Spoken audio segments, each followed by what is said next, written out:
Hello guys, WordPress series টিউটোরিয়ালে আজকের পর্বে আপনাদের সাথে আছি মোহাম্মদ ইমরান হোসেন। এই পর্বে আমি আপনাদের সাথে শেয়ার করতে যাচ্ছি যে ওয়ান ক্লিকে কিভাবে ওয়ার্ডপ্রেস সেটআপ করতে পারি আমরা খুব সহজে।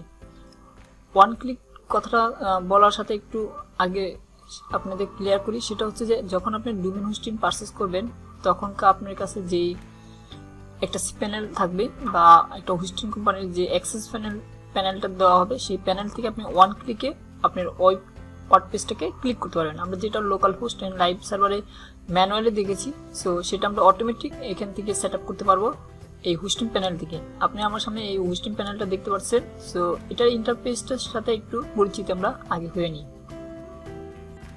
আপনারা সামনে যে এইখানে দেখতে পাচ্ছেন ফাইল ম্যানেজার, এই ফাইল ম্যানেজারটার ভিতরে হচ্ছে আমরা ডিরেক্টরি, আপনি যত ওয়েবসাইট এখানে ওয়ার্ডপ্রেসে থাকবে সব এই ফাইল ম্যানেজারে থাকে। দেন এখানে আর তারপর ইমেল অ্যাড্রেস, এখান থেকে আপনি কাস্টম ইমেল তৈরি করতে পারবেন এটা থেকে। দেন এখানে প্রয়োজন পড়তে পারে আর হচ্ছে আপনার পিএসপি মাই অ্যাডমিন, এই অপশনটা তৈরি করতে পারে। আর অ্যাড ডোমেইন, এখানে একাধিক ডোমেইন আপনি অ্যাড করতে পারবেন। দেন এগুলোই মোটামুটি cPanel-এর পরিচিত। আর আমরা যে কাজটা করবো সেটা হচ্ছে যে সফটওয়্যার ক্যাটাগরির ভিতরে, এই যে সফটওয়্যার ক্যাটাগরি, এটার ভিতরে আমরা যে ওয়ার্ডপ্রেসটা দেখতে পাচ্ছি, এই ওয়ার্ডপ্রেসটাকে ক্লিক করে আমরা ওয়ান ক্লিকে ওয়ার্ডপ্রেসটা সেটআপ করব। সো চলুন আমরা দেখি কিভাবে ওয়ান ক্লিকে ওয়ার্ডপ্রেসটা সেটআপ করতে পারি। জাস্ট আপনারা এখান থেকে ক্লিক করলে আপনাদেরকে একটা ইন্টারফেস নিয়ে যাবে। দেন এইরকম একটা ইন্টারফেস পাবেন আপনারা। সো এখান থেকে আপনারা ইনস্টল নাও যদি ক্লিক করেন তাহলে অটোমেটিক ভাবে যেটা ওয়ার্ডপ্রেস সেটা এখানে অপশন চলে আসবে। এখানে আমাদের যে ডোমেইন ভার্সন, ওয়ার্ডপ্রেসের এটা ভার্সন যে চয়েস ইউআরএল মানে ডোমেইন অ্যাড্রেসটা, এখান থেকে আমি একাধিক ডোমেইন থাকলে একাধিক ডোমেইন এখান থেকে চয়েস করে কোন ডোমেইন আন্ডারে করতে চাচ্ছি সেটা দেখা দিতে পারি এখান থেকে, ঠিক আছে। দেন এখানে একাধিক ডোমেইন থাকলে এখানে দেখাতো আমার। সো এখানে ডব্লিউপি এটা আমরা কেটে দেবো, এটা আমার দরকার নেই ডিরেক্টরিটা। দেন এখানে সাইট নেম একটা, এখানে একটা টাইটেল, দেন এখানে ইউজার নেম এডমিন ইউজার, দেন আপনার এডমিন ইউজার এখানে, আর এখানে একটা পাসওয়ার্ড, যেমন আমরা লোকাল হোস্টে করেছিলাম ওয়ার্ডপ্রেস সেটআপ দিতে গেলে লগইন করার জন্য একটা ইউজার নেম পাসওয়ার্ড দরকার ছিল, সেম এখানেও সেই প্রসেসটা। তবে এখানে আমাদের যে কাজটা করতে হবে না সেটা হচ্ছে ডাটাবেস তৈরি করতে হবে না, এটা অটোমেটিক ওয়ান ক্লিক ফলে মানে হোস্টিং কোম্পানি অটোমেটিক এই সফটওয়্যারটাকে সিস্টেম করে রাখছে এটা। সো এখান থেকে ইনস্টল নাও, আমরা ইনস্টল নাও দিই, তাহলে আমাদের ডাটাবেস এন্ড ইউজার নেম সব অ্যাডজাস্ট হয়ে এখানে একটা ওয়ার্ডপ্রেস সেটআপ হয়ে যাবে অটোমেটিক। এই জন্য হোস্টিং কোম্পানি যে লাইভ সার্ভারে কাজ করাটা খুবই মজা এবং ওয়ার্ডপ্রেসটা খুবই জনপ্রিয় সবার কাছে, খুব দ্রুত এটা দিয়ে কাজ করা যায়। এইখানে দেখতে পাচ্ছেন একটা নোটিফিকেশন যে ইউআরএলটা, এখান থেকে আমরা দেখতে পাচ্ছি আমাদের ব্রাউজ যদি করি আমাদের ওয়েবসাইটটা ভিজিট হবে। যেমন local host and live server আমরা ম্যানুয়ালি করেছিলাম, সেম এই প্রসেসটাই কিন্তু এখানে আমরা দেখতে পারলাম। সো এখানে আমি ক্যাপচারটা দিয়ে ভিউ পেজ করছি, যেহেতু এটা হচ্ছে ব্রাউজারের জন্য সমস্যা হতে পারে, বিভিন্ন সময় ক্যাপচার চাইলে আপনি দেবেন। সো এখান থেকে আমি যে ইউজার নেম পাসওয়ার্ড তৈরি করেছিলাম এখানে সেট আপ করার সময়, সেই ইউজার নেম পাসওয়ার্ডটাকে আমি এখানে দিয়ে লগ ইন করবো। সো এখানে পাসওয়ার্ড আর ইউজার নেমটা আমি দিচ্ছি এডমিন অ্যান্ড পাসওয়ার্ডটা লগ ইন। তাহলে আমরা দেখতে পাবো আমরা আবার সেই ইন্টারফেসে চলে আসছি ওয়ার্ডপ্রেসের। দেন আমি যদি এটা ভিউ পেজ দেখি তাহলে দেখতে পারবো যে ভিউ পেজটা একটু দেখি আমরা কিরকম আছে। দেখেন আমরা লোকাল হোস্ট লাইভ হোস্ট যখন ম্যানুয়ালি ওয়ার্ডপ্রেস সেটআপ দিয়েছিলাম সেম এইরকম ইন্টারফেসেই পেয়েছি, আবার অটোমেটিক যখন ওয়ান ক্লিকে করলাম ওয়ার্ডপ্রেস সেটআপ সেম প্রসেসে সেম ইন্টারফেসটাই কিন্তু আমাদের সামনে হাজির হয়েছে। সো বুঝতে পারতেছেন ওয়ার্ডপ্রেস কেন জনপ্রিয় এবং কেন এতটা পপুলার। দেন আমরা ড্যাশবোর্ড থেকে অ্যাপিয়ারেন্স থেকে এখান থেকে থিম অপশন থেকে আমরা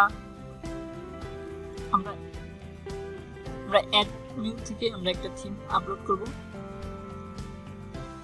দেন এখানে আমি একটা থিমের নাম দেব, এক্সট্রা একটা থিম, যেটা খুবই প্রয়োজনীয় পপুলার একটা থিম। দেন সার্চ করলে আমরা পাবো এই যে আমরা এই থিমটা পেয়েছি। এখান থেকে আমরা ইনস্টল নাও যদি ক্লিক করি থিমটা আপলোড হবে। দেন এটাকে আমরা অ্যাক্টিভ বাটনটা ক্লিক করব, দেন অ্যাক্টিভ করে নেব আমরা থিমটা। তার আগে বলে নিই, এই থিমটা অ্যাক্টিভ করার আগে এই থিমটার সাথে একটা প্লাগইন অ্যাক্টিভ করতে হবে। সো এই প্লাগইনটা আমরা প্লাগইন অপশন থেকে অ্যাড নিউ প্লাগইন। তার আগে বলে নিই প্লাগইন অ্যান্ড থিম এগুলো নিয়ে আমি বিস্তারিত নেক্সট সিরিজে পরবর্তী ভিডিওগুলোতে আমি বিস্তারিত এগুলো নিয়ে আলোচনা করবো। এখান থেকে আমি যে প্লাগইনটা এটা সেটআপ নিয়ে দিয়ে দিচ্ছি। জাস্ট এখানে আমি দেখাচ্ছি একটা ওয়ান ক্লিক কীভাবে ওয়েবসাইটটা ক্রিয়েট করা যায় সেটা। দেন এখানে একটা থিমটার প্লাগইন চলে আসছে, প্লাগইনটাকে অ্যাক্টিভ করে নিয়েছি। এগুলোর বিস্তারিত আমরা দেখবো এই সিরিজে আছে, আমাদের টেনশন নেওয়ার কিছু নেই, জাস্ট এটাকে একটু দেখে যান, জাস্ট আইডিয়া নিয়ে রাখেন প্লাগইন অ্যান্ড থিমের সম্পর্কে। এখানে একটা পেজ বিল্ডার দেখা দিতে বলতেছে, যেটা আন্ডারে আমরা এই ওয়েবসাইটটাকে মেনটেন করতে পারি। পেজ বিল্ডার এগুলো বিভিন্ন রিসোর্স আমি আপনাদের সাথে শেয়ার করেছি এই সিরিজে। দেন এগুলো আপনারা খুব সহজে দেখতে পারবেন বিস্তারিত। দেন আমরা যখন পেজ বিল্ডার সিলেক্ট করে দিয়েছি, এখানে আমাদের ইনপুট একটা ডেমোগুলোর জন্য ইন্টারফেস চলে আসছে। মানে আমাদের সাবজেক্ট অনুসারে আমরা এখান থেকে ডেমো ইনপুট করতে পারবো। মানে আমাদের ওয়েবসাইট, আমাদের যে কোনো ক্যাটাগরি ওয়েবসাইট আমরা এখান থেকে ডেমো সিলেক্ট করে ওই অনুসারে এখানে করতে পারি। এখানে অনেকগুলো ডেমো পাবেন। ডেমোগুলো যদি একটু দেখি নিচের দিকে স্ক্রল করে, দেন আপনি এখানে অনেকগুলো টেমপ্লেট আছে, টেমপ্লেটগুলো থেকে আপনি চয়েস করে আপনি যে কোনো একটা টেমপ্লেট ইনপুট করতে পারেন, মানে ডেমো। এটা ফুল কমপ্লিট একটা ওয়েবসাইট হয়ে যাবে ডেমোগুলো যদি এদিকে ইনপুট করেন। যেমন এই ডেমোটা আমি ইনপুট করি, তাহলে করে আপনাদের দেখাই। এটা ক্লিক করব, ক্লিক করার পরে এখানে আমাদেরকে হোম পেজটা দেখাচ্ছে যে এটা ইনপুট করতে। দেন এখানে ইনপুট কাস্টমাইজ ক্লিক করব। দেন এখানে আমাদের পপআপ আসবে, একটা পপআপে এখানে কিছু নোটিফিকেশন দিচ্ছি। দেন আমরা স্টার্ট, এখানে আমাদের একটা নেম দিতে হবে। দেন এখানে আমাদের একটা নেম পাসওয়ার্ড দিয়ে জাস্ট এখানে আমাদের একটা ইউজার নেম আর একটা যে কোনো মেল দিয়ে জাস্ট আমি স্টার্ট নাও দিলাম, যে এটা ইনপুট করতে চাচ্ছি। সো এখানে স্টার্ট দিয়ে দিলে ইনপুট হতে থাকবে। ইনপুট হচ্ছে, একটু সময় লাগবে ফাইলগুলো ডাটাগুলো ইনপুট হতে। দেন আমাদের কাছে একটা পপআপ আসবে, মেসেজ আসবে। সেই মেসেজের মাধ্যমে জানানো হবে যে আমাদের সাইটের যে কন্টেন্ট যেগুলো ডেমোগুলো আছে সবগুলো আপলোড হয়ে গেছে। দেন আপনারা দেখতে পাচ্ছেন হচ্ছে প্রসেসিং। ওয়ার্ডপ্রেস আসলে সবচেয়ে জনপ্রিয় এই কারণে যে খুব সহজে খুব দ্রুত একটা ওয়েবসাইট তৈরি করা যায়।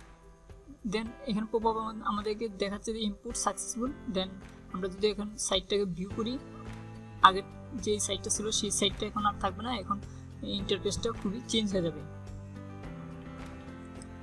দেন আমরা একটু ভিউ করে দেখি না, তাহলে আপনারা বুঝতে পারবেন বিষয়টা কত ইজি।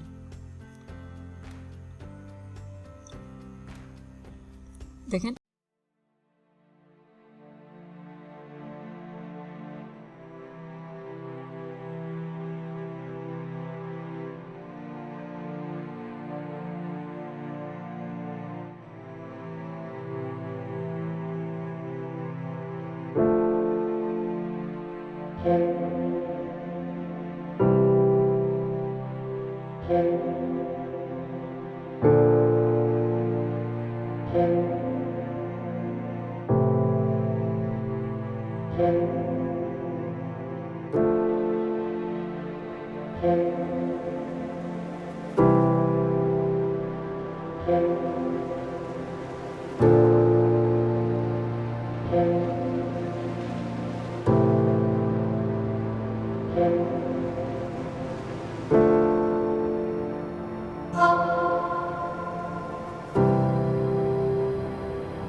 দেন আরো বিস্তারিত আলোচনা করব। দেন আমরা এই ওয়ার্ডপ্রেসের যে হাতে করি যেটা মানে সবগুলো আমরা দেখানোর চেষ্টা করব আপনাদেরকে, যেখানে যে কাজগুলো আপনি মার্কেট প্লেসে এবং বিভিন্নভাবে ইন্টারফেসগুলো ইউজ করে আপনি নিজের স্কিলকে ডেভেলপ করতে পারবেন, দেন স্কিল সেল করতে পারবেন।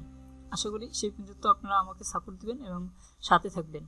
আর এই চ্যানেলের সাথে যদি নতুন হয়ে থাকেন তাহলে অবশ্যই চ্যানেলকে কানেক্টিং করে রাখেন। দেন দেখা হবে নেক্সট কোনো পর্বে। আল্লাহ হাফেজ।